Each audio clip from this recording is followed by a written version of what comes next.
مزید ویڈیوز کے لیے ہمارے چینل ہاؤس آف اسلام کو سبسکرائب کرنا نہ بھولیے۔ شکریہ۔ ونستغفره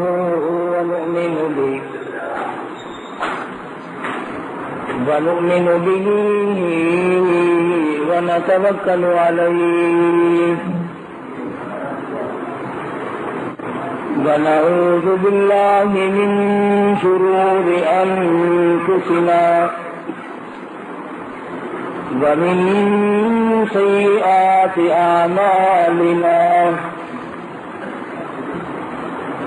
من يهده الله فلا مضل له ومن يضلله فلا هادي له ونشهد أن لا إله إلا الله وحده لا شريك له ونشهد أن سيدنا وسندنا ونبينا وشفيعنا وهادينا ومرشدنا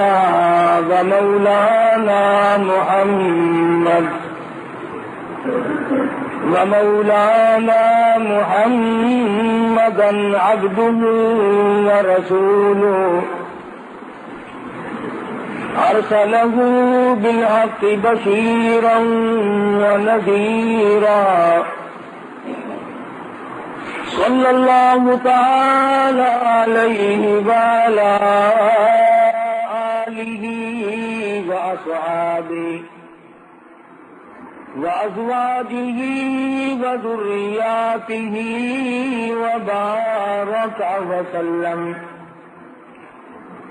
وسلم تسليما كثيرا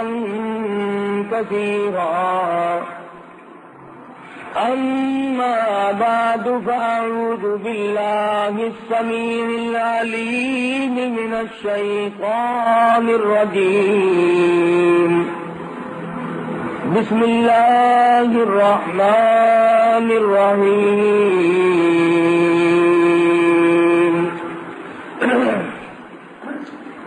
فاذكروني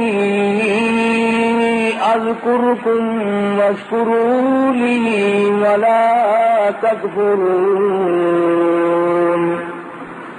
صدق الله مولانا العلي العظيم وصدق رسوله النبي الكريم ونحن على ذلك لمن الشاهدين والشاكرين والحمد لله رب العالمين اللهم صل على محمد وعلى آل محمد كما صليت على إبراهيم وعلى آل إبراهيم إنك حميد مجيد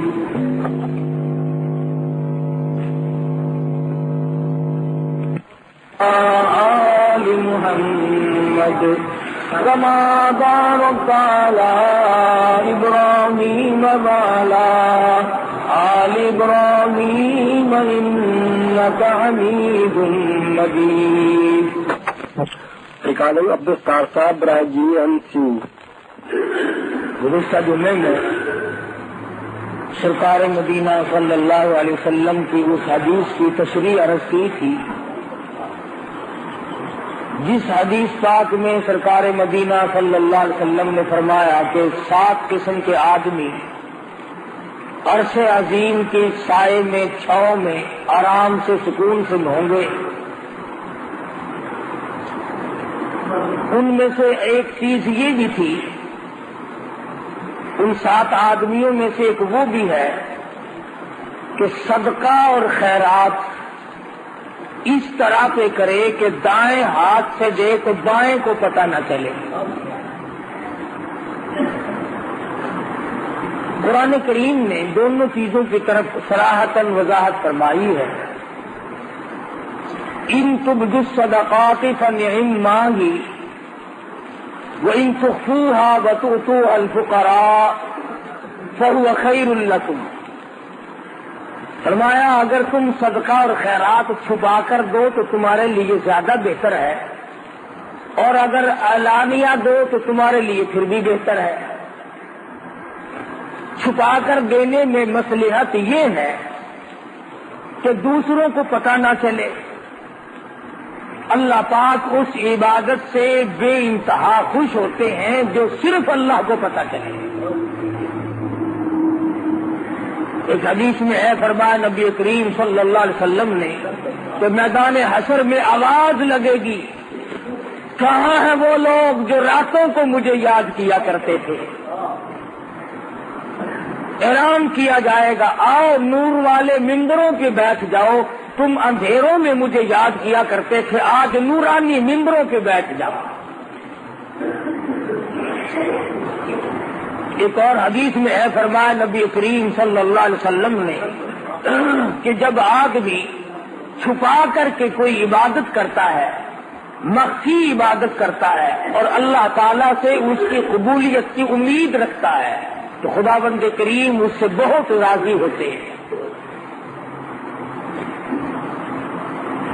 الذین ينفقون اموالهم باللیل والنہار سرا وعلانیۃ فلہم اجرہم عند ربہم، دونوں چیزیں صاف ہیں۔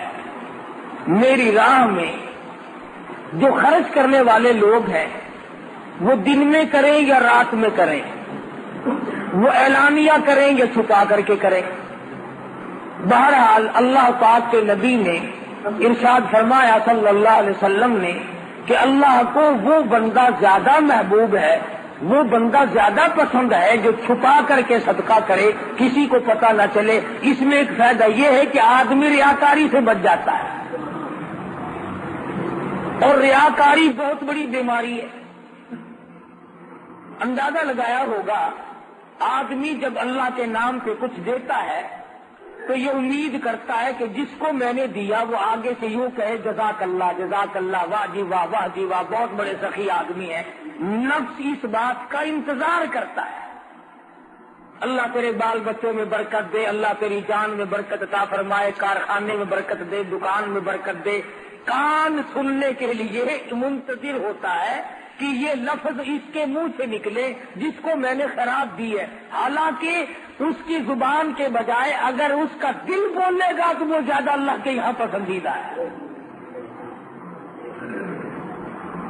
مولانا محمد قاسم صاحب نانوتوی رحمۃ اللہ علیہ فرماتے ہیں کہ گرمیوں میں کسی کو ٹھنڈا پانی پلاؤ، تجھے کہنے کی ضرورت ہی نہیں پڑے گی کہ میرے لیے دعا کر دو، اس کی اکڑیاں بول اٹھیں گی خدا تیرا بھلا کرے، اس کا انگ انگ بول اٹھتا ہے۔ پیاسے کو پانی ملے گا، اس کی اکڑیاں دعائیں دیں گی، بھوکے کو روٹی ملے گی، اس کی اکڑیاں دعائیں دیں گی، ننگے کو کپڑا ملے گا، اس کا دل دعائیں دے گا۔ پریشان حال کی جب مدد کرو گے وہ تمہاری سامنے کہے یا نہ کہے، بلکہ بہتر یہ ہے کہ تو سویا ہوا ہو اور وہ تیرے لیے سر سجدے میں رکھ کر دعا کرے، یا اللہ فلاں بندے نے میرے ساتھ سلوک کیا تو اس کا بھلا کرے۔ سفیان ثوری رحمت اللہ علیہ کے ساتھ سلوک کرتا تھا یحییٰ برمکی، بادشاہ وقت تھا، 1000 روپیہ مہینہ دیا کرتا تھا اللہ والے کو خرچ کے لیے۔ سفیان ثوری رحمت اللہ علیہ تہجد کے وقت سر سجدے میں رکھ کر دعا کرتے تھے، الہی یحییٰ برمکی نے میرے پیٹ کی کفالت کی، میری دنیا کی کفالت کی، میری دنیا کی ضروریات میں کام آیا، اور پروردگار عالم میں اس کے لیے دعا کرتا ہوں تو اس کی قبر کی کفالت فرما۔ سفیان ثوری رحمت اللہ علیہ جیسا ولی قطب اور ابدال زمانے کا دعا کرتا، الہی میدان حشر میں ولا تزر وازرۃ وزر اخری، جب کوئی کسی کی کام نہ آئے اور حالات یوں بن نکلے، یوم یفر المرء من اخیہ وامہ وابیہ وصاحبتہ وبنیہ، اما ابا بیوی اولاد کوئی بھی کسی کے کام آنے کے لیے تیار نہیں. سفیان ثوری رحمۃ اللہ علیہ سر سجدے میں رکھ کر دعا کرتے الہی یا برمکی کی قیامت میں کفالت فرما. فرمایا الذین ينفقون اموالهم باللیل سرا وعلانیۃ فلهم اجرهم عند ربهم ولا خوف علیہم ولا هم يحزنون. چھپا کر اللہ کے نام پہ خرچ کرو، اعلانیہ طور پر خرچ کرو. اللہ فرماتے ہیں اس کے لیے بہت بڑا اجر ہے، اور اس کو چاہیے کہ وہ اللہ کی ذات پر یقین کرے. مگر دوستو یہ سارے کا سارا معاملہ اپنے ہاتھ کے ساتھ لگا ہوا ہے. علماء کرام نے لکھا ہے کہ مدینے کا انصاری کھجوروں کی تجارت کرتا ہے، کھجور ہاتھ میں لیے ہوئے چل رہا ہے، آدھی کھجور کھا چکا ہے، آدھی باقی ہے. سائل نے سوال کر دیا، آدھی کھجور اس فقیر کو دے دی. چند دنوں کی بعد موت قریب آئی، وصیت کی وارثوں کو میرا سارا گودام اللہ کے نام پہ صدقہ کر دینا، میرے نام پہ اصال ثواب کر دینا.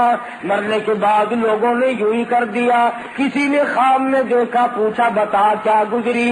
کہنے لگا یہاں کا معاملہ بالکل نرالا ہے، یہاں کی کاروبار بالکل نرالے ہیں. اور کہنے لگا رب اکبر کی قسم، جتنا اجر، جتنا ثواب، جتنی جزا مجھے آدھی کھجور کی ملی، اتنا پورے گودام کا نہیں ملا.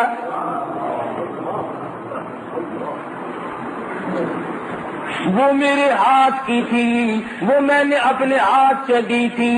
اس میں کوئی ریا نہیں، اس میں کوئی دکھلاوا نہیں، اس میں کوئی نام بری نہیں تھی. بعد میں آنے والے لوگوں نے منہ ملازے چکائے، تعلق داری کو چکایا. تم ہمارے یہاں کھایا کرتے ہو، ہم تمہارے یہاں کھاتے ہیں، ادلا بدلا کیا. کہتا خام میں رب اکبر کی قسم مجھے پورے گودام میں سے کچھ نہ ملا. فرمایا وَأَلَّيْسَ لِلْإِنسَانِ إِلَّا مَا سَعَىٰ، نہیں ملتا آدمی کو مگر اس کے ہاتھوں کی کرتوت. تو امام الانبیاء صلی اللہ علیہ وسلم کے ایک ایک فرمان کو کہاں تک آدمی بیان کرے گا؟ پوری دنیا اس میں سما سکتی ہے.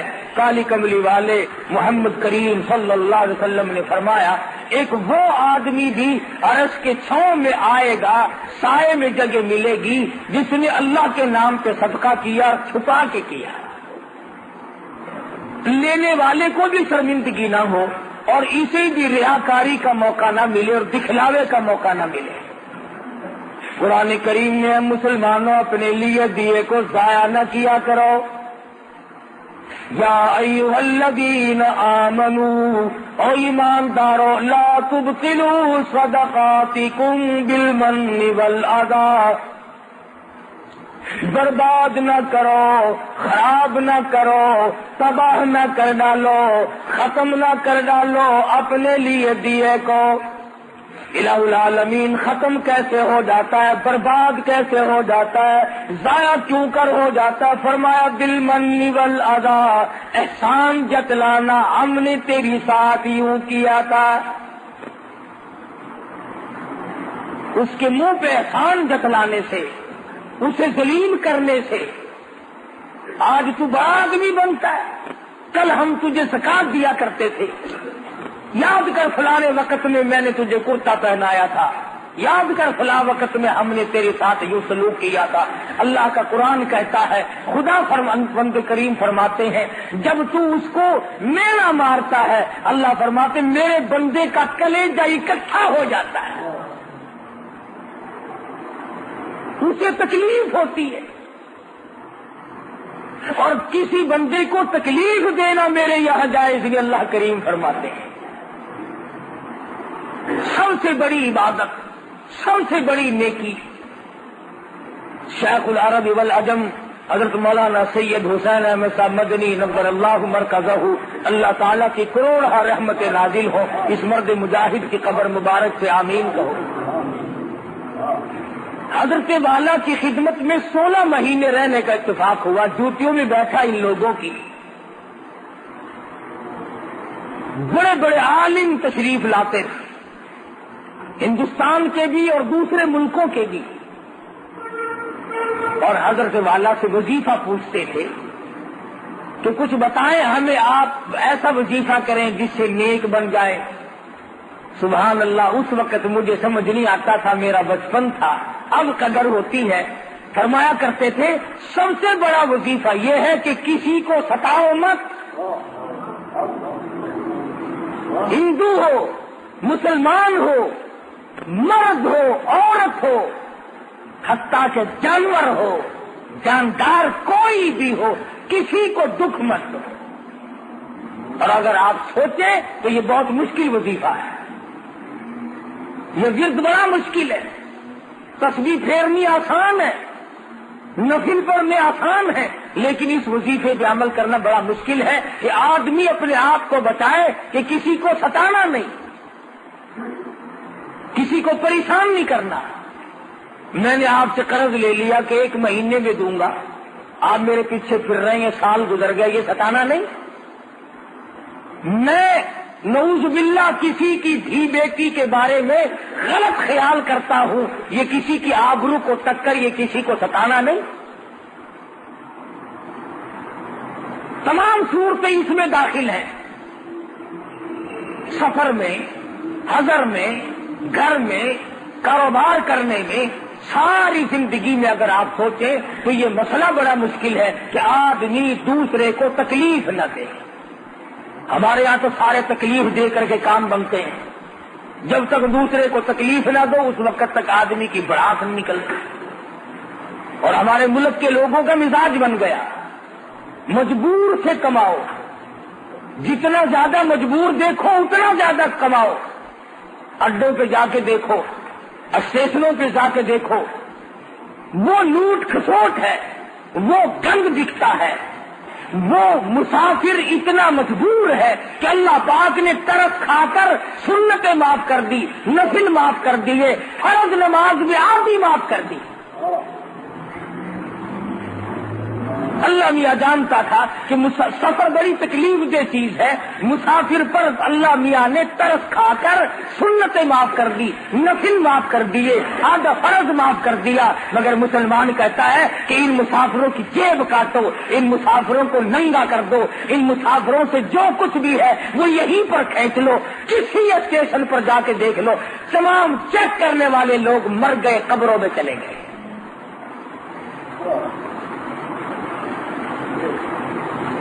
زہر بھی ملا کر کے بیچ ڈالو کوئی بات نہیں، 4 دن کی پکی ہوئی روٹی بیچتے رہو کوئی بات نہیں۔ سارے افسر مر گئے، سارے ڈاکٹر مر گئے، تمام انتظامیہ والے لوگ مر گئے، اور اگر ذرا کا پتہ چل جائے کہ فلاں جگہ سے 2 دکاندار لڑ رہے ہیں، وہاں فوراً پہنچیں گے کہ اس سے بھی مال ملے گا، اس سے بھی مال ملے گا۔ مال بٹورو جتنا بٹورا چاہتے ہو۔ میں پھر کہتا ہوں کہ ہم جتنا مال بٹور رہے ہیں بہت ممکن ہے کہ نہ ہمارے کام آئے نہ ہماری اولاد کے کام آئے۔ حالات ایسے ہیں، نظر ڈالو دنیا میں کیا ہو رہا ہے اس وقت۔ کسی زمانے میں لوگ مسافروں کی بڑی خدمت کیا کرتے تھے، بلکہ مشرکین مکہ کرتے تھے۔ ابو جہل اتنا بڑا کافر ہونے کے باوجود ستو پانی میں گھول کر چوک میں کھڑا ہو کر کے پلایا کرتا تھا لوگوں کو۔ امیہ بن خلف لوگوں کو پانی پلایا کرتا تھا۔ آج مسلمان سے پانی تو مانگ کر کے دیکھیں آپ، کون کسی کو پانی پلاتا ہے؟ اور تمام جنتی بنے پھرتے ہو، امام الانبیاء صلی اللہ تعالی علیہ وسلم نے ارشاد فرما دیا کہ 7 آدمیوں کو عرش عظیم کی چھاؤں میں جگہ ملے گی، ان میں سے ایک وہ بھی ہے جو مخفی طور پر صدقہ کرے، اللہ کی ذات جانے اور وہ جانے، کسی کو کوئی پتہ نہ چل سکے، بس اللہ تبارک و تعالیٰ کے نام پر وہ جو دے دیا اس کو دے کر کے بھول جائے۔ توحید-سنت.com مالک بن دینار رحمت اللہ علیہ تشریف لے جا رہے ہیں، گزر رہے ہیں ایک علاقے سے، گزرتے گزرتے ایک جگہ پر لوگوں کا مجمع لگا ہوا دیکھا، فرمایا کیا بات ہے؟ پتا چلا شہزادہ مکان بنانے کے لیے، محل بنانے کے لیے سنگ بنیاد رکھ رہا ہے، بہت بڑا محل تعمیر کرنا چاہتا ہے۔ مالک بن دینار رحمت اللہ علیہ نے شہزادے کو بلوا لیا، فرمایا شہزادے کیسا محل بنانا ہے؟ اس نے بتایا جی اس قسم کا نقشہ بنایا گیا ہے۔ فرمانے لگی کتنا خرچ ہوگا؟ شہزادہ کہنے لگا اس زمانے میں کہ 2 لاکھ ریال خرچ ہوں گے۔ مالک بن دینار رحمت اللہ علیہ فرمانے لگے بہت ممکن ہے کہ اس محل کے بنتے بنتے تیری موت آ جائے، بہت ممکن ہے یہ بن کر تیار ہو جائے پھر تیری موت آ جائے، تو اس میں رہائش بھی نہ رکھ سکے، تو اس کی چمک دھمک کو دیکھنے بھی نہ پائے، بہت ممکن ہے کچھ دنوں رہائش کرنے کے بعد افسوس کرتا ہوا اور حضرت کے ہاتھ ملتا ہوا دنیا سے چلا جائے۔ حضرت مالک بن دینار رحمت اللہ علیہ فرمانے لگے 2 لاکھ روپیہ مجھے دے دے، میں ایسے محل کا وعدہ کرتا ہوں جس میں تو داخل ہونے کے بعد کبھی نکلے گا نہیں۔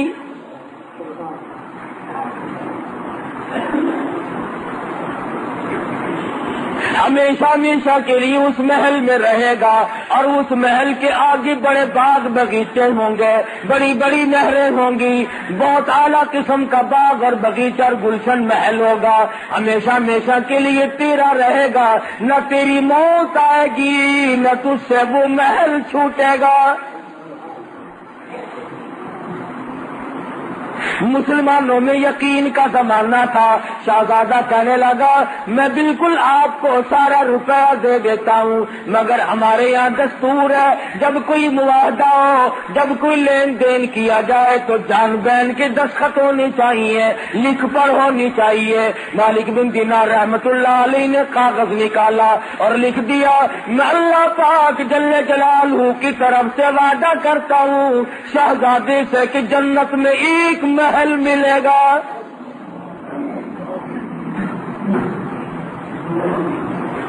شہزادے نے محل پسند کر لیا۔ آج کل کا ہوتا ہے تو مولوی پیسے مارنے کا ڈھنگ بنا رہا ہے، جا جا تیرے جیسے ہزاروں دیکھ رکھے ہیں، جنت ملے گی تو یوں ہی مل جائے گی، تڑپ نہیں، جذبہ نہیں، محبت نہیں۔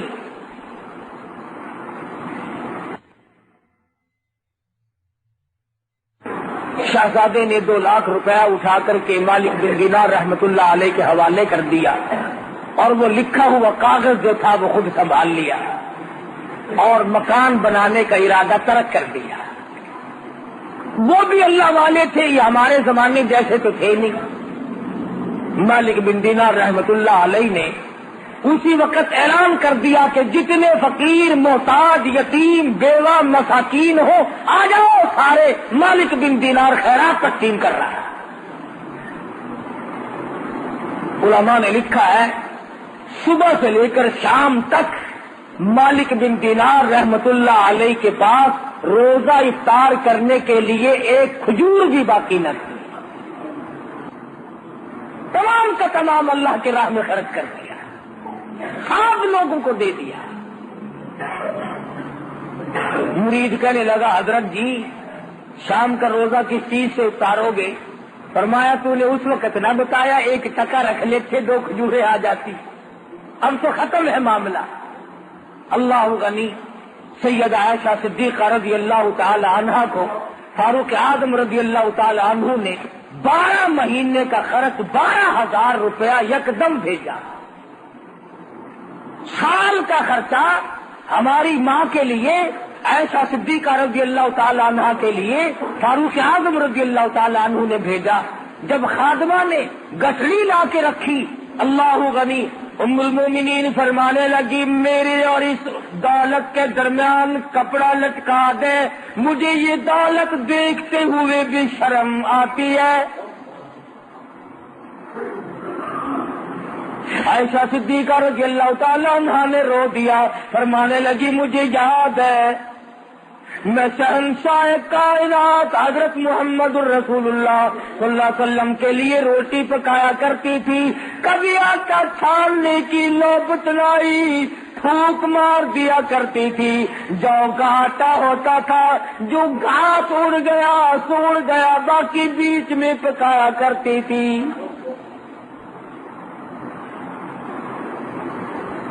اور فرماتی ہے زیتون کے تیل کا ڈبہ گھر میں رکھا تھا، وہ ختم ہو چکا تھا، اس کی تل چھل باقی تھی، نیچے ذرا سی گھاس باقی تھی، میل کچیل سا لگا ہوا تھا. عائشہ صدیقہ فرماتی ہے میں نے جو کی روٹی پہ وہ میل کچیل سا چپڑ دیا. مدنی کریم صلی اللہ علیہ وسلم نوش فرما رہے تھے اور فرمانے لگے عائشہ قیامت میں اس نعمت کا بھی سوال کیا جائے گا.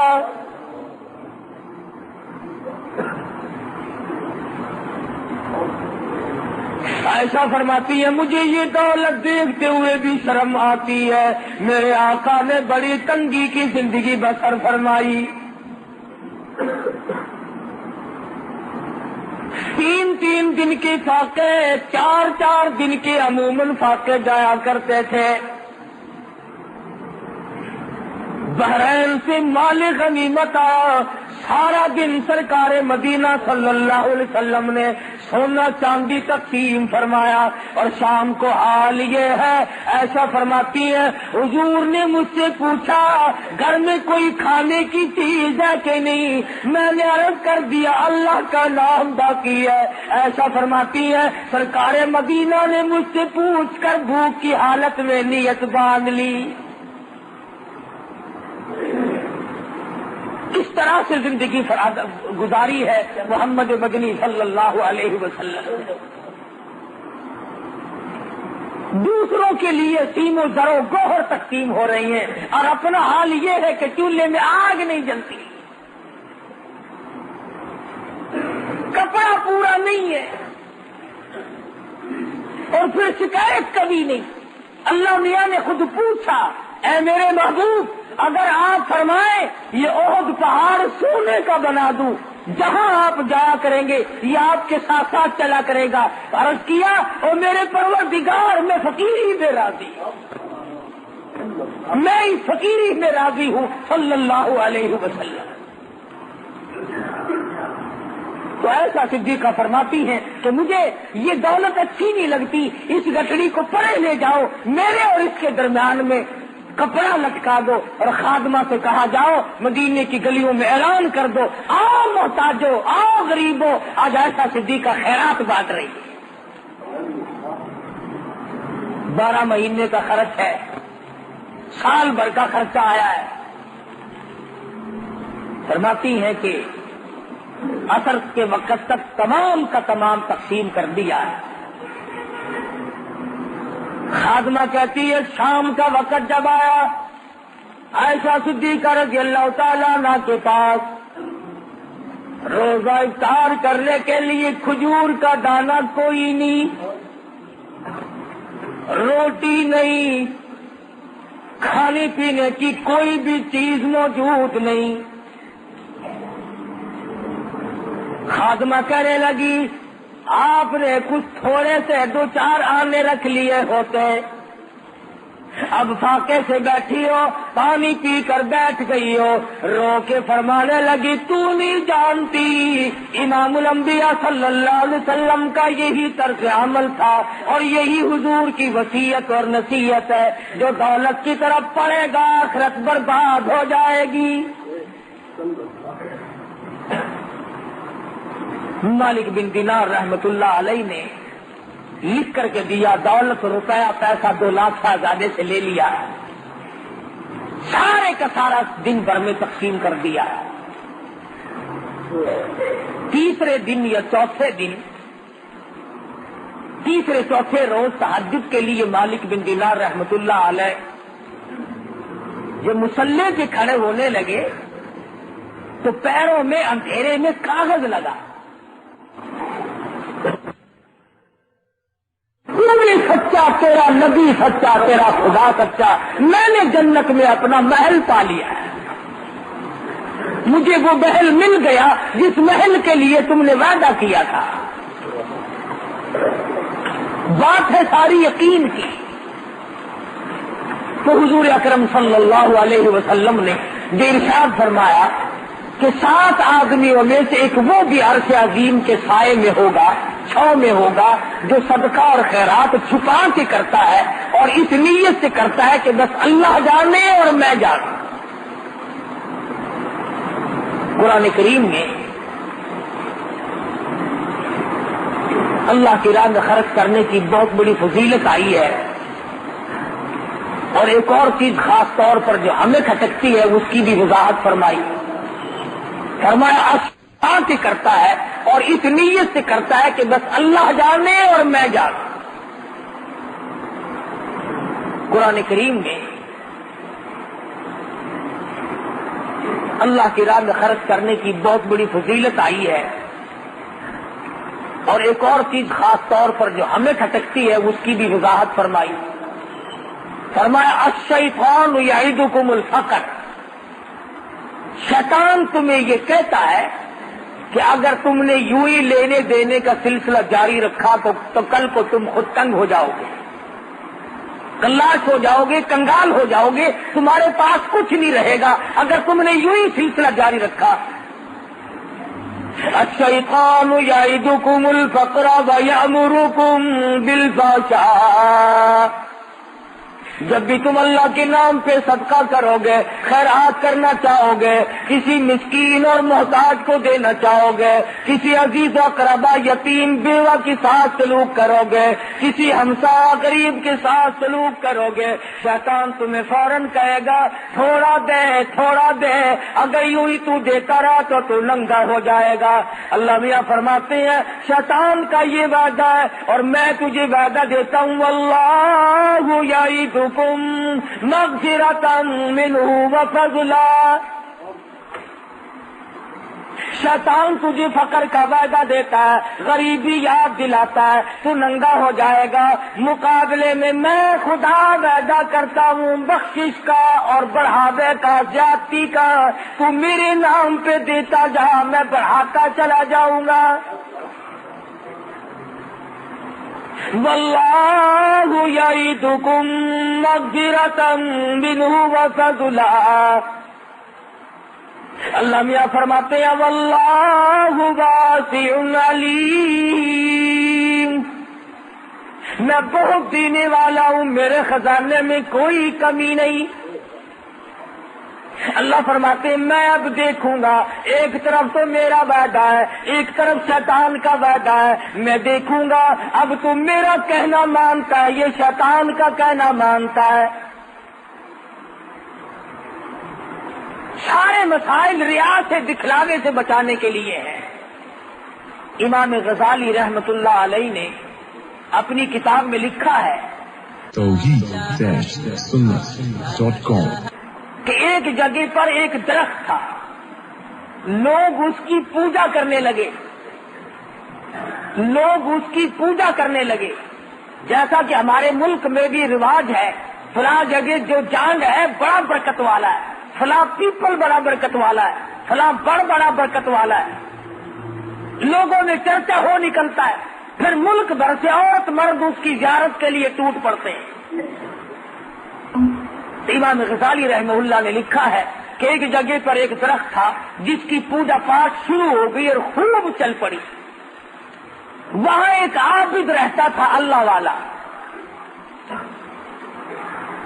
اس کو جب پتا چلا تو وہ کلہاڑا لے کے چلا اس کو کاٹنے کے لیے کہ لوگ شرک کی بیماری میں پڑ گئے، تباہ ہو گئے، میں اس درخت کو ہی کاٹتا ہوں، نہ رہے گا بانس اور نہ بجے گی بانسری، لہذا شرک بند ہو جائے گا. تو راستے میں شیطان آدمی کی شکل بنا کے ملا. وہ کہنے لگا صوفی جی کہاں چلے؟ نگس درخت کو کاٹوں گا جس پر لوگ منتیں مان رہے ہیں, شرک ہو رہا ہے خدا کی ذات کے سوا. کہنے لگا تیرا کیا بگڑتا ہے, تجھے کیا نقصان ہے؟ انہوں نے کہا اچھا شرک ہوتا رہے, میرا نقصان کوئی نہیں. مخلوق شرک میں مبتلا ہو کر تباہ ہوتی رہے, آخرت برباد ہو جائے, دنیا برباد ہو جائے, میں بیٹھا دیکھتا رہوں. تو شیطان میں اور اس ولی میں کشتی ہوئی, لڑ پڑے آپس میں. اللہ والے نے شیطان کو اٹھایا اور زمین پہ پٹک کے مارا اور چھاتی پہ چڑھ بیٹھا. شیطان کہنے لگا ذرا نیچے اتریو, ایک بات بتاؤں گا تجھے, ذرا نیچے اتر. اس نے کہا کیا بتا, تیرا کیا مطلب ہے کہ اس درخت کو کاٹوں گا شرک بند ہوگا, لوگ اللہ اللہ کریں گے؟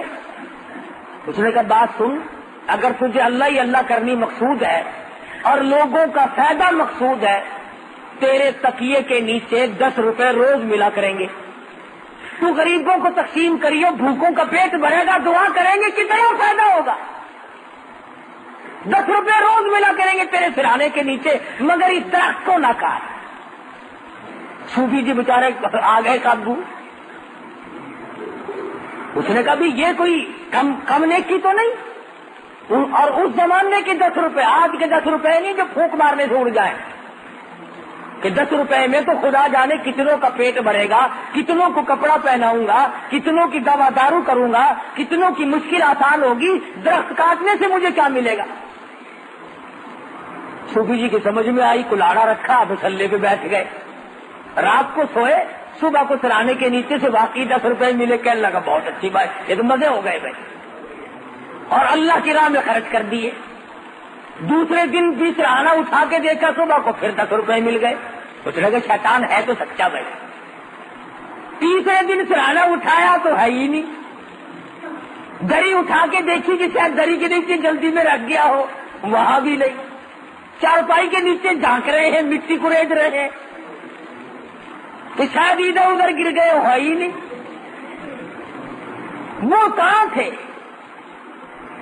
لگا اچھا, پھر اٹھایا کلاڑا اور پھر اس طرف کی طرف چلے اور پھر راستے میں ملا.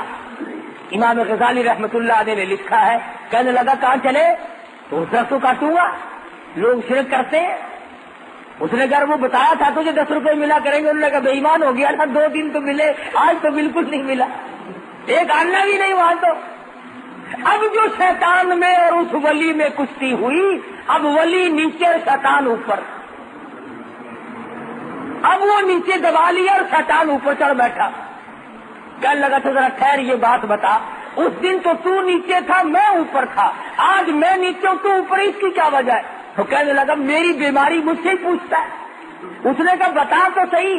کہنے لگا اس دن تیرا غصہ صرف اللہ کے لیے تھا. اس دن جو تیرا غصہ تھا, ناراضگی تھی, وہ اللہ کی رضا کے لیے تھی اور اللہ کے لیے تھی, للہ تھی, اس میں تیرا کچھ شامل نہ تھا. آج کے غصے میں یہ بھی تو شامل ہے نا کہ وہ 10 روپے کیوں نہیں ملے. اس لیے ملاوٹ ہو گئی غصے میں, اس لیے میں اوپر آ گیا اور جناب نیچے چلے گئے. علماء نے لکھا ہے کہ اگر غصے میں ملاوٹ ہو جانے سے شیطان کے نیچے آدمی آ جاتا ہے, عبادت میں جب شیطان کا ہماری ریاکاری اور دکھلاوے کو دخل ہوگا تو پھر شیطان کے نیچے کیوں نہ آئیں گے. اس لیے فرمایا کہ ریاکاری سے بچنا ہے, دکھلاوے سے بچنا ہے. کئی لوگ نماز پڑھتے ہیں, جب لوگوں میں نماز پڑھیں گے وہ لمبا سجدہ, لمبا رکوع, بڑی لمبی اتحیات, بڑی لمبی قرات, اور جب اکیلا پڑھے تو چل میں آیا, ٹھک ٹھک ختم کی, وہ گئے ادھر گئے, دیر ہی نہیں لگی. بعض اماموں کا یہ حال ہے, جماعت کراویں گے تو بڑی لمبی چوڑی نماز, اور بعد میں 2 سنتیں اگر پڑھنی ہے نا تو مقتدی سارے کھڑے ہیں, مولوی صاحب پڑھ کے چلے بھی گئے. یہ تمام چیزیں دکھلاوے میں شامل ہیں یہ, اور اللہ پاک دکھاوے کو, ریاکاری کو قتل پسند نہیں کرتا. وہ زکوٰۃ ہو, وہ نماز ہو, وہ حج ہو, وہ عبادت ہو، وہ خیرات ہو، کوئی چیز بھی ہو، اللہ پاک کہتا ہے جو کرنا میرے لیے کر، اس میں کسی قسم کا دکھلاوا نہ کر۔ اور لوگوں کو کیا دکھاتا ہے؟ لوگ تو تجھے آگے بے ایمان کہتے ہیں، کیا دکھانا ہے لوگوں کو؟ اس لیے قرآن کریم میں بار بار فرمایا واللہ یعدکم مغفرۃ منہ وفضلا واللہ واسع علیم یؤتی الحکمۃ من یشاء۔ اور لوگوں، میں خدا وعدہ کرتا ہوں جو میرے نام پر تم خرچ کرو گے، میں مالک تو میں ہی ہوں، بیماری پہ خرچ کرا دوں گا، مقدمے پہ خرچ کرا دوں گا، پریشانیوں میں خرچ کرا دوں گا، فضولیات میں خرچ کرا دوں گا، سینما تھیٹر تماشے پہ خرچ کرا دوں گا۔ اور اگر تم صرف لوجہ اللہ کرو گے، فرمایا واللہ یعدکم مغفرۃ منہ وفضلا، سب سے پہلے تو میری طرف سے بخشش کا وعدہ ہے۔ کتنی بڑی بات ہے کہ خود مالک یہ فرمائے کہ جب تو آئے گا میں تیرے لیے جنت تیار لیے کھڑا ہوں گا۔ بڑی اچھی بات کہی، کہتا کہ ان سے تھوڑی سی لگاوٹ حشر میں کام آ گئی، ان سے تھوڑی سی لگاوٹ حشر میں کام آ گئی، مغفرت ہے جستجو میں میرے گھبرائی ہوئی، بخشش تلاش کرتی ہے۔ کیا مزے کی بات ہے، امام الانبیاء صلی اللہ تعالی علیہ وسلم آواز دیں، خود اللہ پاک کی طرف سے اعلان ہو، آئے وہ لوگ، کہاں گئے وہ لوگ جو اپنی ضروریات میں سے نکال کر، اپنے خرچے میں سے نکال کر میرے نام پر دیا کرتے تھے، جن کا یہ خیال تھا کہ ہم اس کا بدلہ اللہ سے حاصل کریں گے۔ فَلَهُمْ أَجْرُهُمْ عِنْدَ رَبِّهِمْ وَلَا خَوْفٌ عَلَيْهِمْ وَلَا هُمْ يَحْزَنُونَ۔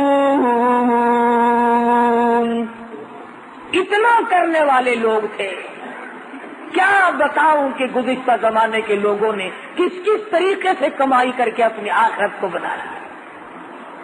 آج ہم آخرت کا تو نام بھی نہیں لیتے، میرے تیرے دماغ میں یہ بات ہی نہیں کہ ہم اس دنیا کو چھوڑ بھی جائیں گے، قبر کی زندگی بھی آئے گی، حشر بھی آنا ہے، قیامت بھی آنی ہے، پلسرات بھی آنی ہے، ہم لوگوں کے دماغ میں تو یہ بات آئی ہی نہیں۔ حالانکہ میں اور آپ اس نبی کے امتی ہیں، اس سرکار مدینہ صلی اللہ علیہ وسلم کی امتی ہے۔ سیدہ فاطمہ الزہرا رضی اللہ تعالیٰ عنہا فرماتی ہیں، میں اپنے ابا کی حضور میں حاضر ہوئی اور میں نے جا کر کے اپنے ابا کے ہاتھ میں آدھی روٹی کا ٹکڑا رکھ دیا۔ مدنی کریم صلی اللہ علیہ وسلم نے پوچھا کہاں سے لائی؟ میں نے عرض کیا میرے ابا 3 دن کے فاقے کے بعد ایک روٹی ملی تھی، آدھی میں نے کھا لی، آدھی آپ ابا کے لیے بچا لائی ہوں۔ سرکار مدینہ صلی اللہ علیہ وسلم کی آنکھوں میں آنسو آ گئے، فرمایا لخت جگر اور نور نظر، آج تیرے ابا نے 4 دن کے بعد روٹی کا ٹکڑا دیکھا ہے۔ اس تنگی سے، اس عسرت سے، اس پریشانی سے زندگی گزاری اور آمدن گزاری۔ یہ نہیں کہ حضور مجبور تھے، اللہ نے بار بار پوچھا ہے کہو تو دولت کے انبار لگا دو۔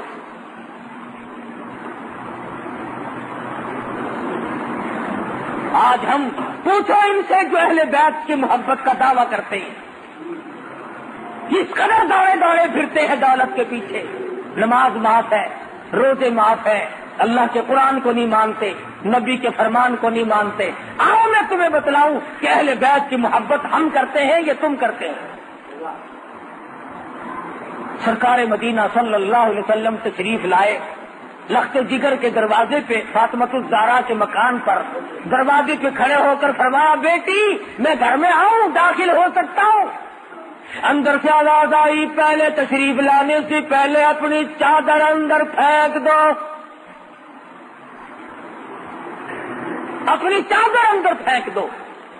حضور اکرم صلی اللہ علیہ وسلم نے چادر پھینکی، اندر تشریف لائے، فرمایا بیٹی کیا ہوا؟ رو کے عرض کرنے لگی ابا اتنا کپڑا نہیں ہے بدن کو چھپا، اتنا کپڑا میرے پاس موجود نہیں کہ پورا بدن چھپا سکوں، شرم کے مارے آپ کی چادر مانگ لی کہ ابا کے سامنے ننگی کیسے آؤں۔ یہ ہے مدنی کریم صلی اللہ علیہ وسلم کی بیٹی کا اسوہ حسنہ، اور یہ ہے اس کی زندگی جس کا نام لے کر آج بدماشی پھیلائی جا رہی ہے، جس کا نام لے کر آج دولت سمیٹی جا رہی ہے۔ اگر نبی کی بیٹی سے محبت کرتے ہو تو آؤ، پھر کیوں مارے مارے پھرتے ہو؟ کیوں تم نے رات دن چکر بازی بنا رکھی ہے؟ سود نہیں چھوڑتے۔ نبی کی بیٹی کے پاس بدن چھپانے کے لیے کپڑا نہیں، اور تو سور کھا رہا ہے، سود کھا رہا ہے۔ مسلمان کہلاتے ہو اپنے آپ کو سود کھا کھا کے۔ عرض یہ کر رہا تھا کہ ہم اپنے آپ کو بدلیں گے کب؟ کون سا وقت ہوگا کہ ہم اپنے آپ کو آخرت کے لیے تیار کریں گے؟ فرمایا والآخرۃ خیر لمن اتقى ولا تظلمون فتیلا، اور میرے بندو آخرت تو پرہیزگاروں کے لیے ہے۔ دل کی پرہیزگاری اختیار کرو، دماغ کے اندر پرہیزگاری پیدا کرو، اپنے ہاتھ کے اندر تقوی اختیار کرو، اپنی آنکھ میں تقوی پیدا کرو، اپنے رات دن کے نظام میں اللہ کا خوف پیدا کرو۔ رات کو سوچو، دن کو سوچو، آخر بن کیا رہا ہے؟ ہمارے یہاں غور و فکر کا مادہ ہی ختم ہو گیا۔ صحابیات نے، صحابہ اکرام رضوان اللہ تعالی علیہ مجمعین نے کس کس طرح پر اپنی زندگی پوری فرمائی، بادشاہ ہو کر، ہاں بادشاہ ہو کر۔ 6 صحابی سیدہ حفصہ رضی اللہ تعالیٰ عنہ کے پاس گئے ہیں، جو ام المومنین میں سے ہیں۔ آخر الزماں پیغمبر حضرت محمد الرسول اللہ صلی اللہ علیہ وسلم کی گھر والی ہے، ہم سب مسلمانوں کی ماں ہے سیدہ حفصہ رضی اللہ تعالیٰ عنہ، اور جا کے کہنے لگے کہ ہمیں تو ڈر لگتا ہے، ہمیں تو شرم آتی ہے، آپ اپنے ابا یعنی حضرت عمر سے کہیں کہ یہ پیوند والے کپڑے پہننے چھوڑ دیں، اب تو فتوحات بہت ہو گئی، اب تو اتنی تنگی نہیں رہی، دوسرے ملکوں کے وفد آتے ہیں، ہمیں شرم آتی ہے، ذرا کہو نا کچھ خرچ زیادہ کر لیا کریں۔ حضرت عمر رضی اللہ تعالی عنہ جب اپنی بیٹی کے یہاں تشریف لائے تو کہا ابا جان کچھ زندگی بدلو، کچھ رنگ ڈھنگ بدلو، اب تو الحمدللہ اللہ کا کرم ہے، فتوحات ہو رہی ہیں۔ تمام مسلمان چاہتے ہیں کہ آپ اپنی حالت کو بدل لیں۔ فاروق اعظم رضی اللہ تعالیٰ عنہ رونے لگے، فرمایا افسوس ان آدمیوں کے اگر تو نام بتا دے وہ آنے والے کون کون تھے، درے مار مار کر ان کے چہرے بگاڑ دوں گا۔ اے حفصہ تو خود بتا، امام الانبیاء صلی اللہ علیہ وسلم کا جب آخری وقت آیا، آپ کی وفات ہوئی، آپ کی موت آئی، کیسے کپڑے تھے؟ حفصہ نے رو دیا، اور سیدہ حفصہ رضی اللہ تعالیٰ عنہ فرماتی ہے میری آنکھوں نے دیکھا امام الانبیاء صلی اللہ علیہ وسلم کے آخری لباس میں کئی پیوند لگے تھے۔ فاروق اعظم رضی اللہ تعالیٰ عنہ فرمانے لگے حفصہ اب روتی ہو، میں بھی اسی حال میں جانا چاہتا ہوں تاکہ مجھے اپنے آقا کی خدمت میں جاتے ہوئے شرم نہ آئے۔ حفصہ کہتی ہے کہ چمڑے کا پیوند بھی 1-2 لگا ہوا تھا، کم سے کم 12 پیوند تھے جن کپڑوں میں فاروق اعظم کا انتقال ہوگا۔ کما کر کے لے گئی یہی لوگ، اور فرمایا مسلمانوں سے باقاعدہ کہا کہ تم میری تجہیز و تکفین پر کوئی خرچ نہ کرنا۔ ایسے بھی تو لوگ تھے۔ ایک بزرگ ہے، بہت بڑے محدث ہیں، امام بخاری رحمہ اللہ کے بھی استاد ہیں، حدیث شریف لکھتے تھے، فاؤنٹین پین اس زمانے میں تھے نہیں، قلم تھی، قلم تراشتے تھے، چھیلتے تھے، وہ چھلکا ایک پیپے میں اکٹھا کرتے تھے. جب آخری وقت آیا تو فرمایا میرے غسل کا پانی اس چھلکے سے گرم کرنا جس سے میں نے قرآن لکھا، حدیث شریف لکھی. پوچھا کیوں؟ رو دیا. فرمایا نجات کا بہانہ بنانا چاہتا ہوں. اس چھلکے سے میرے غسل کا پانی گرم کر لینا جس سے میرا آخری غسل دو گے، تاکہ میں یہ عرض کر سکوں کہ ایسے چھلکے کا پانی سے غسل کر کے آیا ہوں جس سے تیرے محبوب صلی اللہ علیہ وسلم کی میں حدیث لکھا کرتا تھا. کیا کیا بہانے لوگوں نے بنائے ہیں اپنی نجات کے. علماء نے لکھا ہے کہ ایک آدمی نے سنا تھا کہ اللہ پاک سفید داڑھی سے شرم فرماتے ہیں. مرنے لگا، آخری وقت آیا، کالی داڑھی تھی، رو کے کہنے لگا میری داڑھی سفید کر دو تاکہ میرا بھی کام بن جائے. علماء نے لکھا ہے مرنے کے بعد کسی نے خواب میں دیکھا، پوچھا بتا کیا گزری؟ کہنے لگا میرا ہیلا ہی قبول ہو گیا. اللہ نے فرمایا گو تو نے ہیلا کیا مگر مجھ سے ڈر کے کیا تھا، اس لیے جا میں نے تجھے معاف کر دیا. تو ایسے ہیلے بنا، ایسے حالات پیدا کرو، ایسی زندگی پیدا کرو جس سے آخرت کا کام آسان ہو سکے. اللہ پاک مجھے اور آپ کو آخرت کا فکر پیدا کرنے کی توفیق عطا فرمائے. ہم سب کی قبر حشر کو اچھے سے اچھا فرمائے. وآخر دعوانا الحمدللہ رب العالمین. اللهم صل وسلم وبارك على سيدنا مولانا محمد النبي الأمي الهاشمي وعلى آله وأصحابه برة الكرام. یا اللہ ہم سب کی آخرت کو اچھا کر دے. یا اللہ شاکار ہیں، گناہگار ہیں، تیرے کرم کے امیدوار ہیں، ہم سب کو معاف کر دے. یا اللہ ہم سب کی بخشش فرما دے، ہم سب کے ماں باپ کی بخشش فرما دے، ہم سب کے باپ دادا عزیز و اقربا رشتہ دار ساس سسر یا اللہ سبھی کی مغفرت فرما دے. الہ العالمین کل امت کی بخشش فرما دے، پوری دنیا کے مسلمانوں کی بخشش فرما دے. یا اللہ شرک کفر اور بدعت کی لعنت سے بچا. یا اللہ ہم سب کو نبی پاک صلی اللہ علیہ وسلم کی غلامی نصیب فرما، غلامی میں موت آئے، غلامی میں حشر ہو. ہم سب کی اولاد کو نیک اور نمازی بنا، ہم سب کے معاشرے اور ماحول کو اچھے سے اچھا فرما. یا اللہ سب بیماروں کو شفا عطا فرما، سبھی کی مشکلوں کو آسان فرما دے، سب کی پریشانیوں کو دور فرما. مالک کائنات اس مسجد کو قیامت تک آباد فرما. یا اللہ اس مدرسے کو دین کے لیے سرچشمہ بنا. پروردگار عالم ہم سب کو قرآن کریم کی محبت نصیب فرما، عظمت نصیب فرما.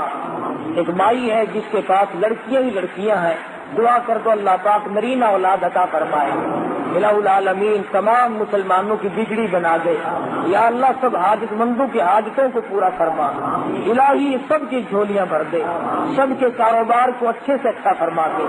جس کے ذمہ قرض ہو ادا کرنے کی صورتیں پیدا فرما. سب کے روزی رزق میں برکت عطا فرما. یا اللہ رزق حلال نصیب فرما.